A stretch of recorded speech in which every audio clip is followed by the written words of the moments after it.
अब तक लाइव सोम जांगड़ा चैनल के माध्यम से सभी भक्तों को हाथ जोड़ के राम राम। जय बाबा की भक्तों एक नई कहानी, कमाणिया धाम की सबसे बड़ी कहानी, दिल थाम के बैठना, ऐसी कहानी सुनने के लिए मैं आप तक पहुंचाता हूं। जो धाम के ऊपर बीतती हैं, जो सच्ची कहानी है, वो आपके माध्यम में लाता हूं भक्तों कि त्रिलोक भारती जी कैसे कैसे संकट काटते हैं, कैसी कैसी पेशी चलाते हैं, किन किन चीजों को उजागर करते हैं भक्तों कि 7 पीढ़ी पीछे तक की भी उजागर कर देते हैं त्रिलोक भारती जी, ऐसी शक्ति है।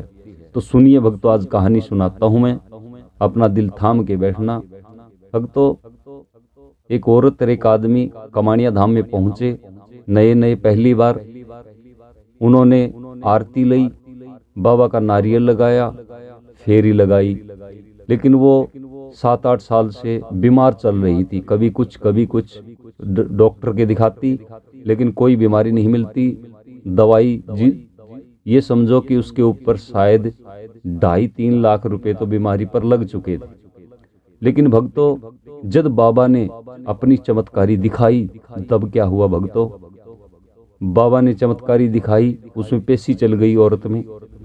पेशी चलने के बाद कम से कम भी 1 घंटा पेशी चलती रही।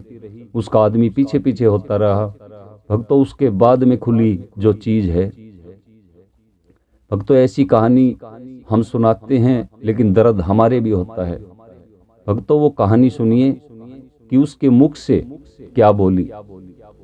किसी के मुख से भूत बोलता है, किसी के प्रेत बोलता है, किसी करवाया धरवाया बोलता है, लेकिन उसके मुख से उसकी लड़की जो पेट में अबॉर्शन कर दिया था भक्तों, वो लड़की बोली उसके मुख से कि हे माँ, 8 साल पहले पेट में ही मैं मार दी। अब परेशान मैं हूं या आप हो, आपको कितना दर्द होता है माता। उस टाइम उसका पापा भी रोया, यानी कि जो आदमी उसके साथ आया हुआ था वो भी रोया, छिक छिक के आंसू गिरने लगे और उसमें पेशी चलती रही भक्तों।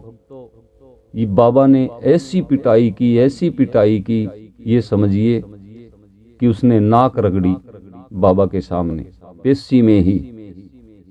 तो भक्तों, ऐसी चमत्कारी सजाड़ा धाम, कमाणिया धाम, त्रिलोक भारती का अनेक धाम हैं, उसके ऊपर ऐसी चमत्कारी आती रहती हैं। हर रोज कोई ना कोई नई कहानी जरूर आती है, क्योंकि बाबा में ऐसी शक्ति है। ऐसी पुरानी बातें खोल के लाते हैं। तो भक्तों, सभी से हाथ जोड़ के हमारी विनती है, पाप ना करें, भ्रूण हत्या ना करें। भ्रूण हत्या हम करते हैं तो इसका नतीजा हमें मिलता है। ये देखिए, इस कहानी के जरिए मैं आप तक पहुंचाता हूं जो ये बहन में बीती है कहानी। और ये 6-7 साल 8 साल के तकरीबन ये बीमार रही है। ये बीमारी वही थी, लेकिन भक्तों, त्रिलोक भारती जी न्याय करते हैं, अन्याय नहीं करते। तो भक्तों, उस बहन के मुख से जो बोली लड़की, वो उसकी खुद की लड़की थी, जो पेट में अबॉर्शन में मरवा दिया था उसको। भक्तों, ऐसी ना करें। देखो, कुछ बातें ऐसी हैं हमने गुप्त रखनी पड़ती हैं, ताकि ऐसी बात नहीं पहुंचे, ना किसी का नाम आए। तो भक्तों, इस कहानी को सुन के शायद आपके भी आंखों में आंसू आ जाएंगे। हम भी, आंखों में आंसू तो नहीं है, लेकिन अंदर से जो रोना आता है। ऐसी पेट में ही छोटी छोटी लड़कियों को मरवा देते हैं, होते ही मरवा देते हैं। भक्तों, ऐसी गलती मत करना। दूसरे को भी संदेश देना कि ऐसा पाप कभी ना करना, हमें भुगतना पड़ेगा, क्योंकि वो बहन भुगत रही है, उसमें पेशी चल रही है अभी भी। वो देखो आगे बाबा क्या करते हैं, उसका क्या नाली काटते हैं, बाबा कैसी सजा देते हैं उसे, या सजा ऐसी चलती रहेगी। लेकिन वो शायद 15-20 मिनट पेशी चली, उसमें लड़की ने बताई। उसके बाद ये समझिए कि बाबा करेंगे जो करेंगे न्याय। भक्तों, ऐसे पाप से डरना, ये पाप हमें बर्बाद कर देते हैं। क्योंकि हम डॉक्टरों के जाते हैं कि कोई बीमारी हो या और कुछ हो, लेकिन बात कोई और ही पाती है भक्तों। तो सभी भक्तों को हाथ जोड़ के राम राम। जय बाबा की भक्तों।